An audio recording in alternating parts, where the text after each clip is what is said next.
Uchambuzi fainali za kombe la dunia mwaka 2026. Tukumbuke kwamba kombe la dunia lililopita, lile kombe la dunia lililopita washindi waliochukua ile kombe walikuwa ni Argentina. Na sasa hivi bwana, Argentina wamefika tena fainali. Wanacheza na Spain. Sasa ukiangalia sasa uchambuzi wetu huu hapa. Uchambuzi wetu makini. Uchambuzi wetu makini unaonyesha kwamba ukisema Spain ni maumivu yani.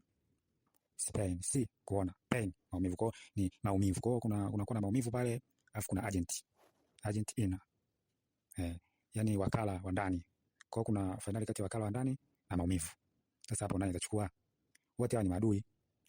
Na maana mwaka uliopita kombe lililopita alichukua wakala wa ndani. Wakala wa ndani alitutesa kweli kwa miaka yote. Alafu sasa hivi sasa anacheza tena finali. Huyu mtu akichukua huyu ile kombe ile itakuwa shida sana. Unatakiwa wakala wa ndani asichukue. Maki wakala wa ndani ni mtu ambaye ametumwa. Au ni mtu hapo anakuwa anatumika. Kishatumika sasa huyu mtu ni mtu hatari, anaharibu sana. Sababu wewe utamwona kama ni mwenzako lakini adui. Kwa sababu wakala wa ndani huyu akichukua huyu itakuwa shida. Huyu asichukue huyu. Bora tumpe maumivu. Lakini mimi bwana naona hivyo kwamba maumivu bora achukue. Ila huyu wakala wa ndani huyu hata maumivu nao ni shida, maji wote ni maadui, lakini sasa hapo natakiwa mmoja achukue sasa. Bora maumivu, tuangalie maumivu na kwaje. Tupambane nayo maumivu. Huyu wakala wa ndani huyu ametusumbua sana. Mpaka anakuja tena kucheza finali tena sasa hivi. Huyu akipata tena itakuwa shida. Kwa hiyo tutaanza kuwa achukue maumivu, tupambane naye. Tupambane na maumivu tuone itakuwaje. Yani wakala wa ndani huyu asichukue kabisa, lakini kwa maoni yangu huo ndio uchambuzi wa kombe la dunia mwaka 2020. Uchambuzi finali za kombe la dunia mwaka 2026. Tukumbuke kwamba kombe la dunia lililopita, lile kombe la dunia lililopita washindi waliochukua ile kombe walikuwa ni Argentina. Na sasa hivi bwana, Argentina wamefika tena finali. Wanacheza na Spain.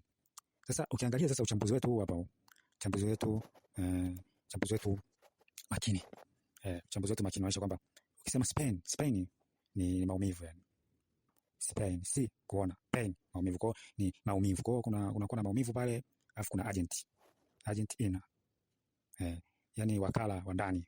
Kwa kuna finali kati ya wakala wa ndani na maumivu. Sasa hapo nani atachukua? Wote hao ni maadui. Na maana mwaka uliopita kombe lililopita alichukua wakala wa ndani. Wakala wa ndani alitutesa kweli kwa miaka yote. Alafu sasa hivi sasa anacheza tena finali. Huyu mtu akichukua huyu ile kombe ile itakuwa shida sana. Unatakiwa wakala wa ndani asichukue.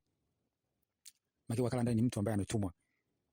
Au ni mtu hapo anakuwa anatumika. Kishatumika sasa huyu mtu ni mtu hatari, anaharibu sana. Sababu wewe utamwona kama ni mwenzako lakini adui. Kwa sababu wakala wa ndani huyu akichukua huyu itakuwa shida. Huyu asichukue huyu. Bora tumpe maumivu. Lakini mimi bwana naona hivyo kwamba maumivu bora achukue. Ila huyu wakala wa ndani huyu hata maumivu nao ni shida, maji wote ni maadui, lakini sasa hapo natakiwa mmoja achukue sasa. Bora maumivu, tuangalie maumivu na kwaje. Tupambane nayo maumivu. Huyu wakala wa ndani huyu ametusumbua sana. Mpaka anakuja tena kucheza finali tena sasa hivi. Huyu akipata tena itakuwa shida. Kwa hiyo tutaanza kuwa achukue maumivu, tupambane naye. Tupambane na maumivu tuone itakuwaje.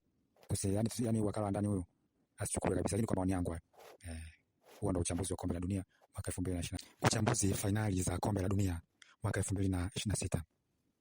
Tukumbuke kwamba kombe la dunia lililopita, lile kombe la dunia lililopita washindi waliochukua ile kombe walikuwa ni Argentina. Na sasa hivi bwana, Argentina wamefika tena finali. Wanacheza na Spain. Sasa ukiangalia sasa uchambuzi wetu huu hapa. Uchambuzi wetu